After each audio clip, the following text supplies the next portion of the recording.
Autolite and its 98,000 dealers bring you Mr. Herbert Marshall in tonight's presentation of Suspense.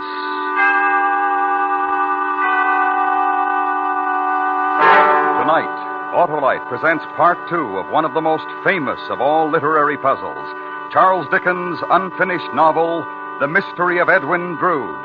Our star, Mr. Herbert Marshall.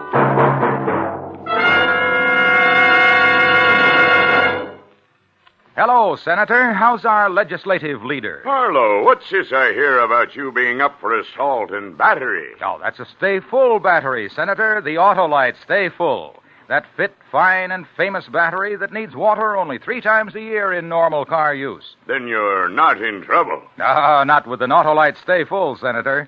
Fiberglass mats protect every positive plate against shedding and flaking to give the Autolite Stay Full battery longer life, as proved by tests conducted according to accepted life cycle standards. And my Autolite battery dealer will substantiate that story, Harlow? He sure will, Senator, and he's the expert who services all makes of batteries.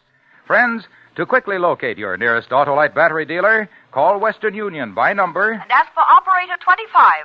I'll gladly tell you the name of your nearest Autolite battery dealer, where you can get an Autolite Stay Full. The battery that needs water only 3 times a year in normal car use. And remember, from bumper to tail light, you're always right with Autolite. And now, Autolite presents Charles Dickens' The Mystery of Edwin Drood, starring Mr. Herbert Marshall, hoping once again to keep you in suspense.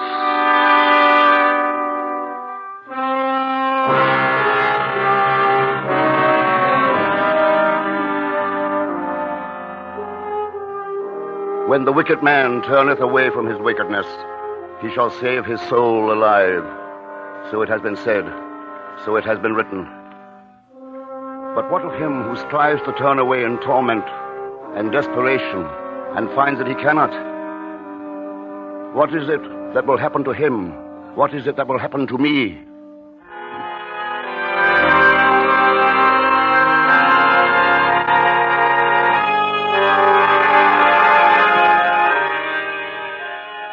It was on a gray Christmas morn that I, John Jasper, instructor in music at Cloisterham College, sought the answers to those questions. I sought them within myself, within my music, within the paling stars seen dimly through the organ-loft windows. But no answers came, only a memory or a dream. I seemed to see a man walking, alone, through the deserted night-blackened streets of Cloisterham. The deserted streets which were suddenly no longer deserted.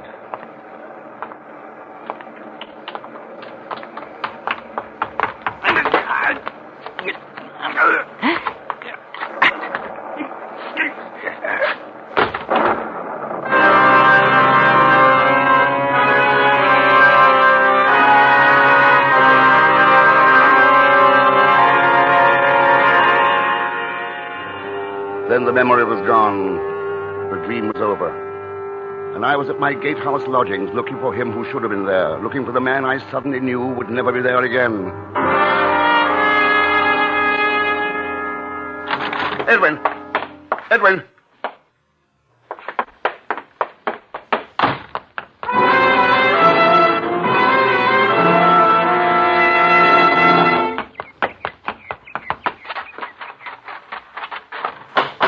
Crisparkle! Dean Crisparkle, open up! It's John Jasper. Open up, I say. Jasper? What is it, man? My nephew, Edwin Drood. Where is he? Edwin? Yes, he went to the river last night to look at the storm with Neville Landless. With Neville? Yes, and he never came back. Where is he? Ask Landless where he is. Neville's not home either. Not home? I'll be down directly.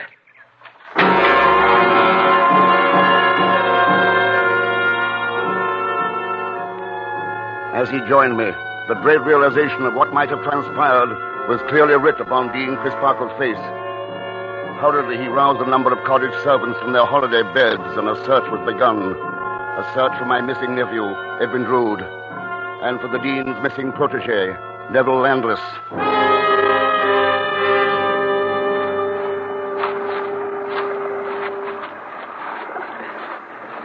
There it is. The river.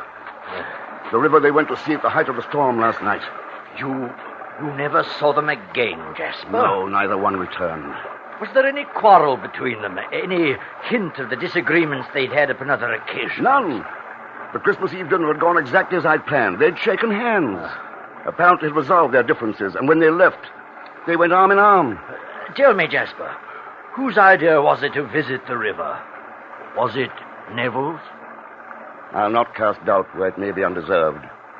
It could have been anyone's suggestion. Mine, Edwin's. I don't like this, Jasper. There's a feeling about it all that strikes chill to my bones. Oh, hark, one of the searching parties. They found someone, Jasper. They found... You take your hands off me. What right have you Edwin to Drood is seize still among my the person missing. like this? Easy does it now, Take sir. them off! Easy, if you please, Mr. Landis. You take your hands off me. What right have you to seize my person like this? Will you take them off me? In a moment, sir, in a moment. There you be, Dean Crisparkle. We found your man, as you see. Yes, Joe, I see you may release him. Aye, sir. But it's belligerent he is. I'd beware of him if I was you. Didn't want to return with us at all, he didn't. What is all this, sir? What is the meaning? I was out for an early morning walk when these blackguards seized me bodily. They forced me to return here and said it was by your orders. As it was, Neville. But why, sir? Surely there's some explanation. Why? Where is my nephew, Landis? Your nephew? Yes, Edwin Drood. Where is he? Why ask me? Why should I know of Drood's wherabouts? Because you were the last person in his company, and he's not to be found. Speak, sir. Where is he? Stay, Jasper. Permit me to question him. Neville, you left Mr. Jasper's residence last night with Edwin Drood? Yes, sir. You went down to the river together? Yes, to see the reaction of the storm upon it. How long did you stay there? Well, it's 10 minutes, more or less. And then? What Drood took leave of me. Did he say where he was going, then? Why, yes, to return to Mr. Jasper's. That was the last you saw of him? The very last. If something's happened to Drood, I most certainly had nothing to do with it. What are those stains upon your jacket, Mr. Landis? Stains? And that walking stick you're carrying, Joe. The same stains are upon it. Aye, so they are. Bloodstains they be, Mr. Jasper. And the stick, to whom does that belong? Why, to Mr. Landis, sir. We took it off him. Had to, the fuss and all he was putting up. Well, of course they're bloodstains. I fought with these men thinking they were footpads. If there's blood has been spilled, it must be theirs or mine. Neville, I think you'd best accompany us to the authorities.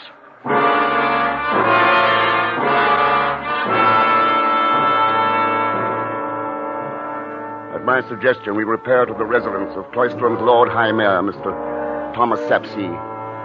And as we stood there in his parlor, the rendering of authority was as I knew it would be. Not unlike the person of Mr. Sapsea himself. Unimaginative, dull, stupid.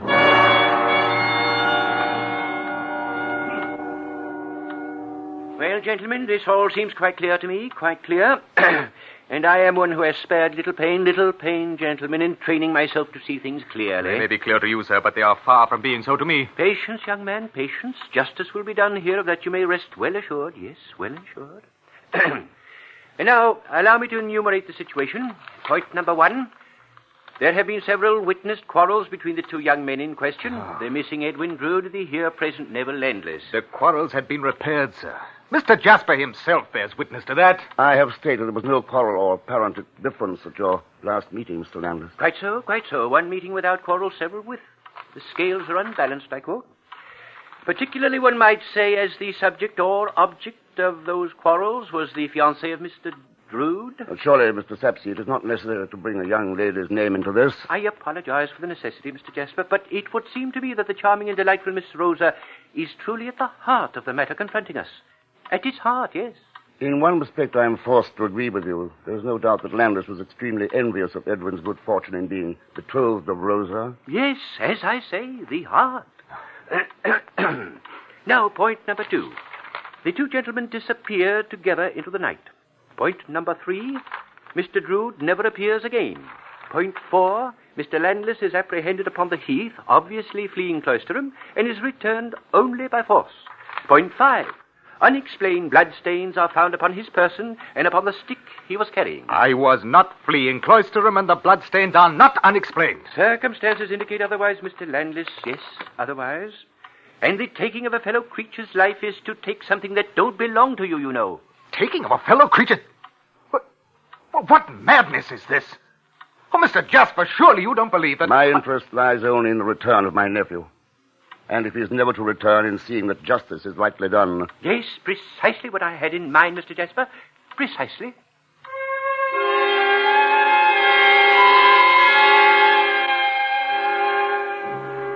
My further suggestions to Mr. Sapsea were immediately carried out. Placards were posted, the river dragged. A feverish search began. Days went by, then weeks.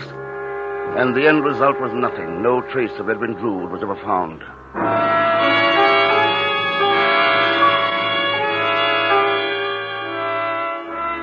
Finally, when all hope was abandoned, Mr. Sapsea delivered his final resolution. It would appear, gentlemen, that the mystery of Edwin Drood has not as yet been solved. No, not solved.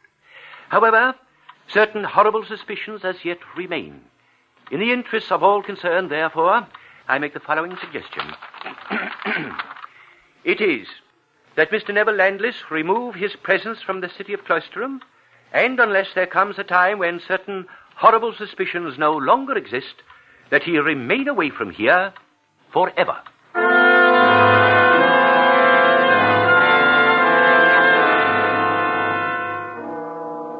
Late afternoon of that same day, I went to see Rosa. We met in the garden of the seminary house.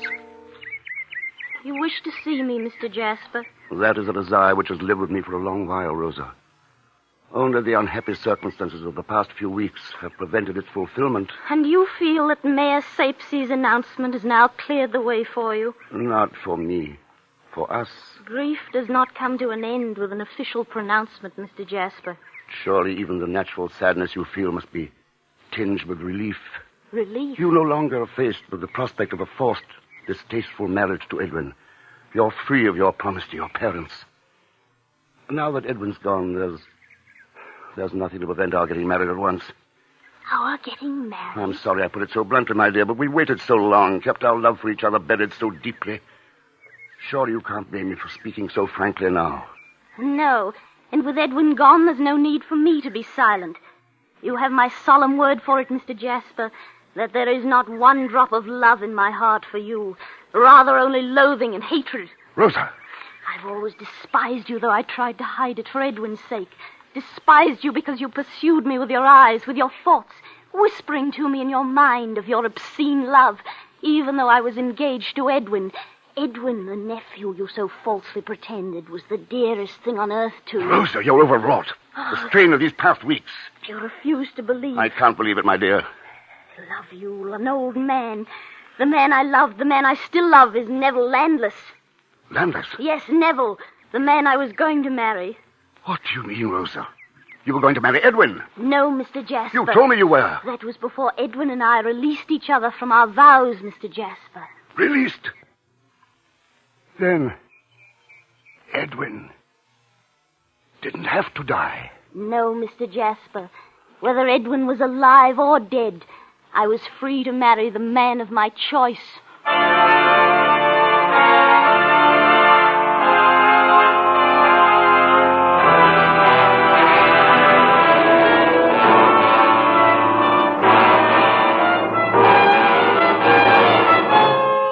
Autolite is bringing you Mr. Herbert Marshall in The Mystery of Edwin Drood. Tonight's presentation in radio's outstanding theater of thrills, Suspense.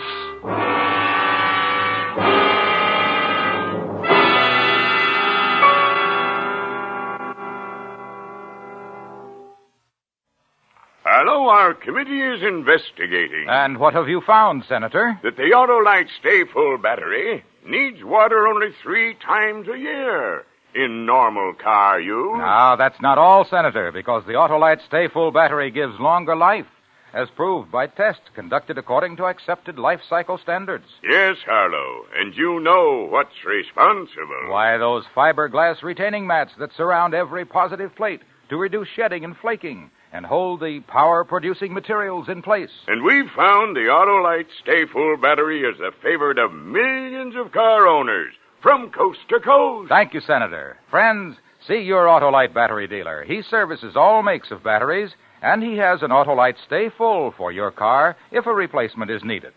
To quickly locate him, phone Western Union by number and ask for Operator 25. I'll tell you the name of your nearest Autolite battery dealer, where you can get an Autolite Stay Full, the battery that needs water only 3 times a year in normal car use. And remember, from bumper to tail light, you're always right with Autolite. And now, Autolite brings back to our Hollywood soundstage Mr. Herbert Marshall in Elliot Lewis's production of The Mystery of Edwin Drood, a tale well calculated to keep you in suspense.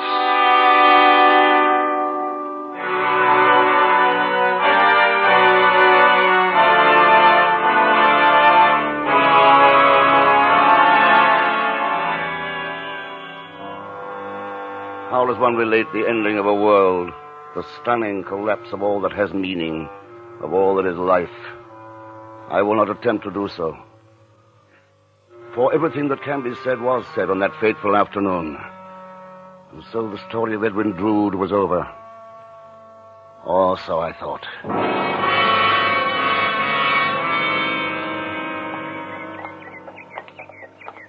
Good day to you, Mr. Jasper. Huh? Oh, it's you, Doddles. Aye, him what is known as old Doddles it be.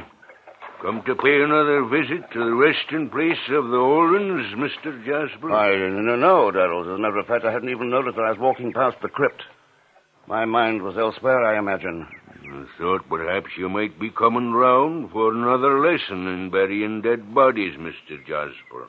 What's meant by that remark, Doddles? Well, now, I recalls one night old Doddles gave you a lesson about finding bodies of the old ones, tapped here and there with his hammer he did, pointing out the hollow walls. Remembers, don't you? Oh, yes, I believe I recall something like that. An evening without anything to do, idle curiosity. Aye, could have been, Mr. Jasper. Though it didn't seem as such on last Christmas Eve, it didn't. What about last Christmas Eve? Why, you was down here again, Mr. Jasper, tapping the walls with Doddle's hammer yourself, you was. You're mistaken. I was nowhere near the crypt on Christmas Eve. Perhaps. And I'll wager you had a bottle or two of holiday cheer beneath your belt at the time. Perhaps. Though I would have swore it were you.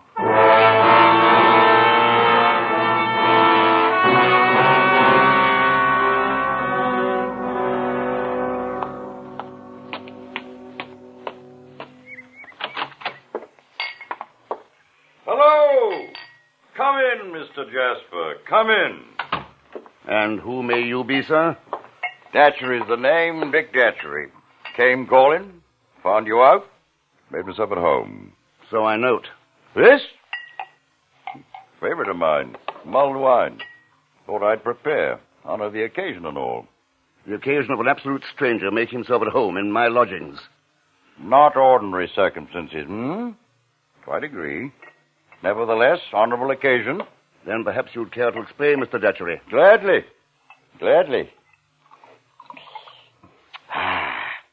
Perfect, sir. Won't you join me? I'm awaiting that explanation, sir. I bring you greetings, sir. Greetings from whom? Your dear boy, Mr. Jasper. Greetings from Edwin Drood. Greetings from Edwin? Aye, sent you the best. Apologizes for not writing. Trust you're not worried. Told you, didn't I? Honorable occasion. Indeed, this is an occasion, Mr. Datchery. I've been worried sick about the dear boy. You found him well? Blooming, best of health. Where is he? Where did you meet with him? London, some lodging house. Kept meeting on stairs, natural thing. Of course, quite natural. Business took me to Cloisterham. Told Edwin. Made me promise a greeting. Here I am. Care to try the wine? Quite good. My apologies, Mr. Datchery. Certainly I would. Toast to Edwin? To Edwin. Perfect. Well, you're on my way now. Duty over. One moment, Mr. Datchery. I must write Edwin and tell him how happy you've made me. What's the dear boy's address? I haven't got it. He moved. Didn't say where. Then there's no more you can tell me about him, where he can be reached? Nothing. I see. Wondering if it's a tall tale, Mr. Jasper? No real greetings? No real Edwin? Surely that's a possibility, Mr. Datchery. Ordinarily, not now. Mementos. Wanted you to have them, to remember him. Duty's fully discharged. I'll be leaving. Good day, Mr. Jasper. Excellent wine.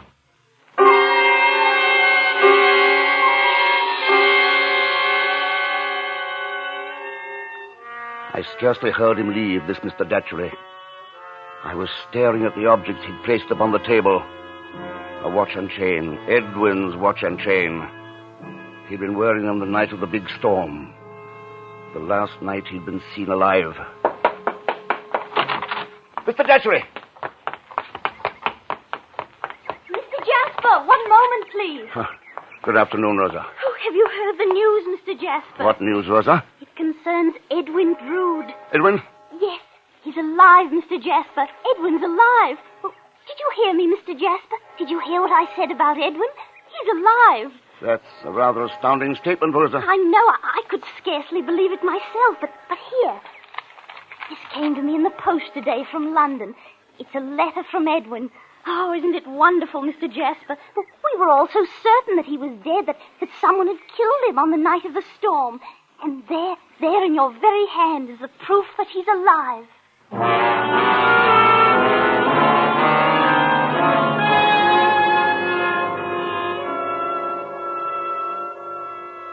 No greater horror can visit the mind of man than the certain knowledge that he has suddenly become mad. And such was the horror which dwelt within me that fateful day. For it was the only explanation that was left. Edwin was dead. He had to be. The memory or dream that had lived with me since Christmas morn was too clear, too sharply etched, for there to be any doubt. Edwin was dead. And yet, within a single afternoon, two people had brought me proof that Edwin was alive. Proof as clear, as sharply edged as that memory. A sane mind does not exist in a world of such paradox. I'd gone mad.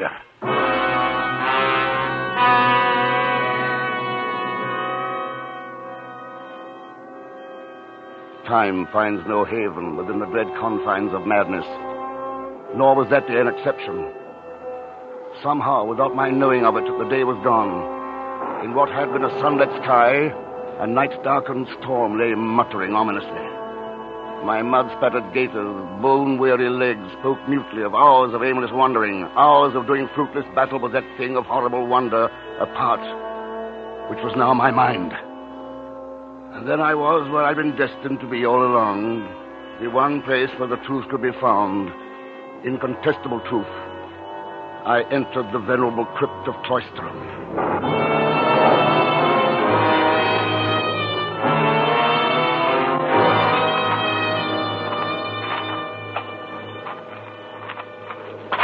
Flashes of lightning etched in weird relief the ruined habitations of the dead.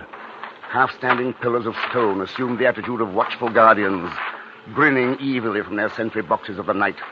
And the broken wall toward which I made my way was an ancient catacomb, concealing within it the secret that only I knew was there. I climbed to its top and looked down upon the rubbish that almost filled the hollow space between its sides. A rusty spade lay nearby. I seized it and began to dig.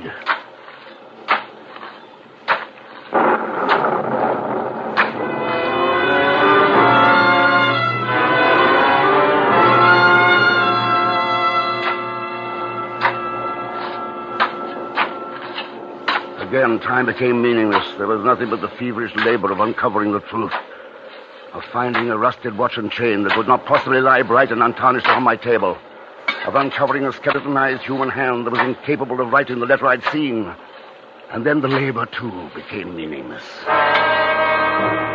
There was no watch, no chain, no hand. There was nothing in there but rubble. Looking for something, Mr. Jasper? Landers. I asked you if you were looking for something, Mr. Jasper. What are you doing here? You were ordered to stay away from Cloisterham. I came back, Mr. Jasper. Why? What are you doing here? Same thing that you are seeking the truth. The truth about what? The mystery of Edwin Drood. There is no mystery. Edwin Drood is alive. Is he? Ask Rosa. Ask Mr. Datchery. They'll tell you. They know he's alive. No, Mr. Jasper. You killed him last Christmas Eve. Edwin Drood is dead. He's not, I tell you. How could he be? If he were dead, why isn't he lying in this grave? The grave in which I... The grave in which you buried him? No. There was no grave, only a dream. It was all a dream. What was the dream, Mr. Jasper? Everything. Following him back to the river, my hands around his throat, hiding his body here in this wall. It was all a dream. Can't you understand? I've been driven out of my mind by a dream. I didn't do it. But you did, Mr. Jasper. You're a fool, analyst. Look for yourself. This grave I prepared for him is empty. He isn't there. No, but he was here until 2 weeks ago. 2 weeks ago? That was when a London detective and I found what was left of him. Naturally. Yes. With the help of Durdles and his invaluable hammer, we found Edwin Drood. Found the watch which identified him. You told me just now how you killed him. The watch. And Rosa's letter. Written several years ago, reposted from London. Shall we go now, Mr. Jasper? Go? You took me before the authorities once. Now it's my time to take you. Prospect of the gallows make you happy, Jasper? In a way, Landis. At least I'll go to it, knowing that I wasn't mad.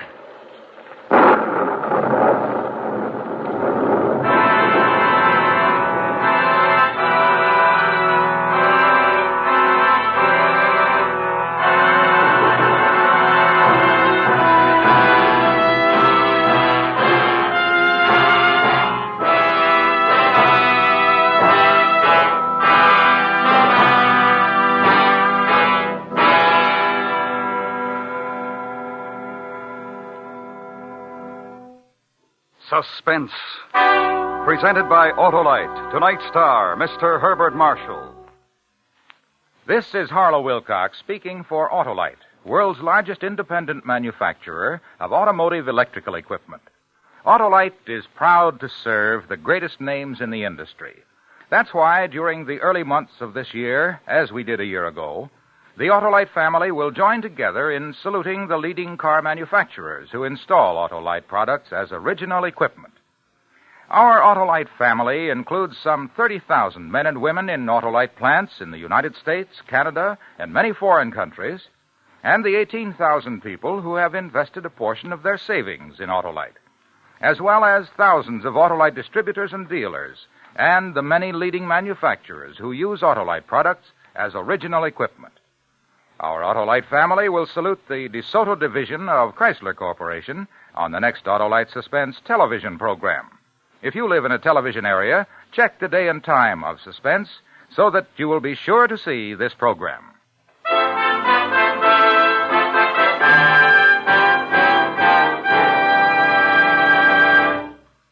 Next week, we recreate an historical puzzle as we attempt to locate a sunken treasure.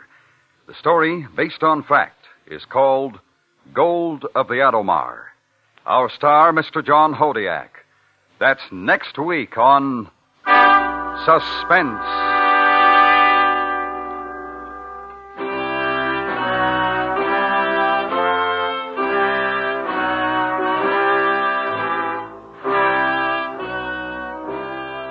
Suspense is produced and directed by Elliot Lewis, with music composed by Lucian Morowick and conducted by Lud Gluskin.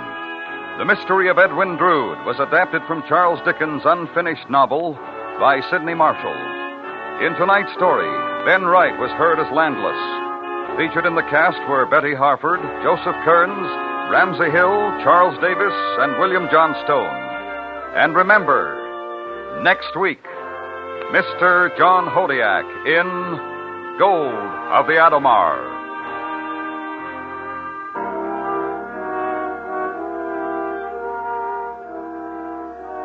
This is the CBS Radio Network.